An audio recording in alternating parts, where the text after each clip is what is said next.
Kidlat News Updates.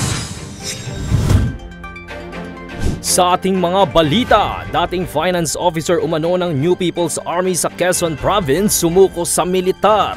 Higit 500,000 pesos na halaga ng shabu na sabat sa bypass operation sa Lucena City. 57 sa 60 mga kongresista sa Mindanao lumagda sa manifesto bilang pagtutol na ihiwalay ang Mindanao sa Pilipinas. Ako po si Cesar Soriano, kasama ang buong puwersa ng Kidlat News Channel para ihatid ang mga nangungunang balita sa buong kapuluan ngayon. Sumuko sa mga otoridad ang umano'y dating finance officer ng New People's Army sa Quezon Province. Ayon sa ulat ng 85th Infantry Battalion kahapon, ang dating rebelde ay kinilalang si alias Kenji na tumatayo noon bilang taga-kolekta ng butaw o revolutionary tax sa mga negosyante, kontraktor at mayayamang individual sa ikatlo at ika-4 na distrito ng nasabing lalawigan. Nais raw ni alias Kenji na makasama muli ang pamilya matapos ang mahabang panahon na paglahok sa loob ng kilusan, kaya voluntaryo itong nagbalik loob sa pamahalaan.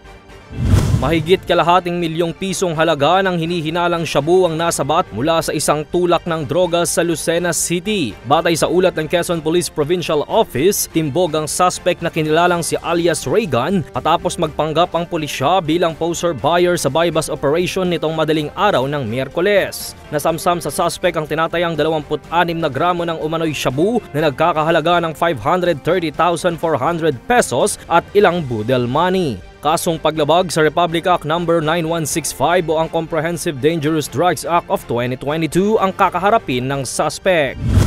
Halos lahat ng kongresista mula sa Mindanao ang lumagda sa manifesto na naglalayong tutulan ang kampanyang ihiwalay ang Mindanao sa Pilipinas.